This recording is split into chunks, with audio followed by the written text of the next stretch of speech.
The Maximite lair sits beneath a warehouse overlooking the canal of Ondar City. Tonight, the Winter Ember Festival fills the city with the glow of paper lanterns drifting over water, musicians on every street corner, and bonfires burning in braziers shaped like coiled dragons. The soft thrum of festival drums filters down through floorboards, along with the muffled roar of crowds already deep in drink and celebration. Tell me, Palrock, why does every festival treat feel like it's been rolled in sweetened gravel? Is this truly what the city calls culinary craft during wintertide? Winter Ember Festival, not Wintertide. And yes, that is exactly what the city calls culinary craft this time of year. I prefer Wintertide. It has more charm. Rolls off the tongue. It rolls incorrectly. Yes. Gravel confirmed. Footsteps echo from the staircase, heavy at first, then irritated, then heavy again. Giggly enters, a hulking brute with a scowl that looks physically painful as if his very face resents existing. He stands guard by the door, arms crossed, expressions carved from rage and boredom. Behind him come Jacob and Jeremiah. Jacob is tall and lanky, eyes too bright, teeth too eager, and his suit clearly brushed with coal dust from some recent misadventure that he pretends was intentional. Jeremiah is shorter, heavier, with an oily moustache and an expression of smug confidence that suggests he wakes every morning shocked the world has not crowned him emperor of something. Maximus watches them approach with a smile so sweet it is almost venomous. If it is not the pride of Ondar City's entrepreneurial spirit, Jacob, Jeremiah, and their silent mountain of glaring resentment. Welcome. Do make yourselves comfortable before the furniture flees the room. Maximus, always a pleasure. Fine evening for business. Is it? I could not tell. With all the lanterns and laughter, I feared the city was collapsing under the weight of joy. Yes. The Winter Ember Festival does bring out the rabble. Loud, uncultured, reckless with coin. And what makes you think I'm interested in the Wintertide celebrations? Ember Festival, not Wintertide. Yes, the Ember Festival. Although Wintertide sounds far superior, more poetic, more refined, more mine. You seem quite well prepared for the season, Maximus. Prepared? My dear Jacob, I am merely admiring the view. The festival crowds, the endless coin drifting through the city like little gold leaves. The drunk nobles staggering with half their purses hanging open. The merchants too distracted by wine and fireworks to notice when a few crates vanish from their supply wagons. You sound pleased with yourself. I often am. Maximus has simply been observing the economic trend of the Winter Ember Festival. The wealth passing through Ondar City will reach its yearly peak in the next 3 nights. Which means opportunity. Which means everyone in this room is practically vibrating with anticipation, even if some hide it better than others. Except you. You vibrate only with rage. don't you, Giggly? Don't call me by that name again. Which one? Giggly? My dear man, it suits you. You radiate chill. We did not come here for your jokes, Maximus. Strange. That is usually the only reason people seek me out. We came to discuss boundaries. During the festival, our operations expand. As you know, our clientele appreciates discretion. Criminal clientele? You astonish me. Spare us. We know your Maximites will be crawling all over the city this week. We want to ensure there are no misunderstandings. Yes, you keep clear of our affairs. We keep clear of yours. Mutual benefit. Ah, a gentleman's accord. How quaint. How earnest. How tragically naive. Exactly. We're all reasonable men here.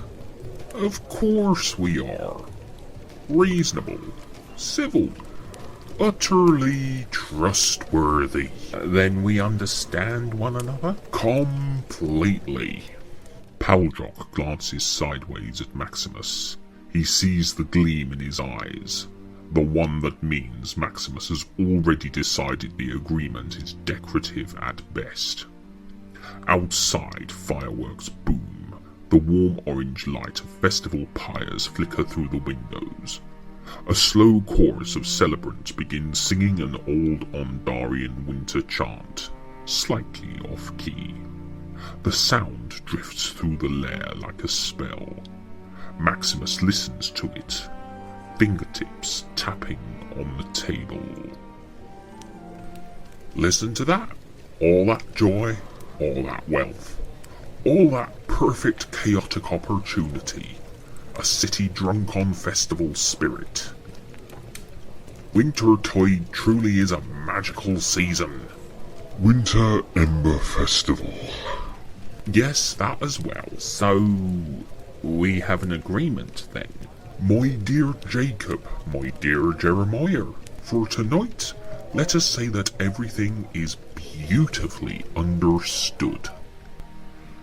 Maximus. Maximus does not answer. His eyes linger on the window, on the glow of the lanterns drifting against the night sky. The game is already forming in his mind. The festival is only the beginning. The tension between the five men settles over the room like smoke, and the conversation is far from over. The firelight flickers again, the drums grow louder, the festival swells. The table sits between them, heavy with gold, maps and possibilities. The air thickens, waiting for the next move. And the meeting continues. Fireworks pop outside. The muffled roar of cheering crowds floats in with faint harp music, festival laughter and the smell of roasted chestnuts drifting through the door. Maximus sits back, cane resting across his lap, an amused lord surveying three particularly unimpressive jesters. Jacob adjusts his lapels. Jeremiah smooths his moustache. There is a particular kind of smugness in the air, the kind that only blossoms when men believe they are cleverer than they are. We were thinking, since you seem in such a good mood, that perhaps we might share an opportunity. My word, an opportunity? I should brace myself. Paldrock, do fetch my fainting cushions. You do not own fainting cushions. One can dream. Picture this, Maximus. The Winter Ember Festival, crowds, drunk, careless, pockets jingling with Krell. Every fool convinced the festival spirits are blessing their luck. And what do fools do when they think they are blessed? They gamble. They gamble on anything. Exactly. And this year we're offering them something new, something exotic, something irresistible. Do tell. I'm trembling with curiosity. We call it Firebones. Firebones. A gambling game from the Eastern Marches. Very fashionable. Very exclusive. Of course. All the best exclusive games use names that sound like digestive disorders. 2 carved bone cubes dipped in ember dye. The trick is they glow when thrown, like sparks from a brazier. People adore the spectacle. The players bet on combinations. Doubles pay triple, Ember Mask triple 7 pays tenfold, and then there's the rarest throw, Fire's Kiss. Both bones land tilted against each other, practically impossible, worth 50 times the wager. Practically impossible. How thrilling. I am on the edge of my seat. The trick, of course, is that Fire's Kiss is literally impossible. We shaved one bone slanted and weighted the other. They can never land against each other, not unless the gods themselves intervene. Yes, the whole crowd will be hooked. They will pour Krell into it, believing the festival fires are guiding their fortunes. And we collect, quietly and cleanly. Oh, such innovation. Truly, Jacob, Jeremiah. I am honoured to witness the cutting edge of criminal stupidity. So you see, Maximus, we're hoping you might ensure your Maximites stay away from certain parts of the festival grounds. Our stalls, our alleys, our customers. Customers. How noble of you to call them that. Gentlemen, Firebones is extraordinary. Truly, a marvel of craftsmanship. Bone cubes dipped in dye, very advanced, very futuristic. So of course I am impressed, deeply, profoundly, nearly spiritually. But you understand, do you not, that the Winter Ember crowds are not always predictable?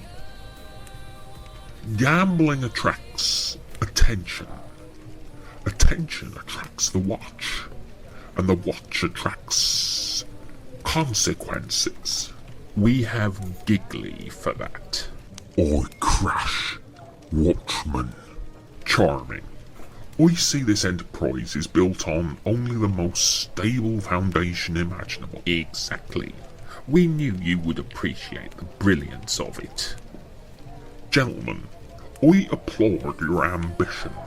I marvel at your confidence. I admire your courage in the face of mathematics, probability, and common sense. But, as you know, I am not a gambling man. My interests are subtle. My reach is quiet. My work, shall we say, is a touch more sophistication than weighted bones in a painted box. Naturally. But you respect the enterprise with devotion of a priest, Jeremiah. Truly. You know the watch will shut that down in less than a day. Yes, and Jacob and Jeremiah will blame everyone but themselves.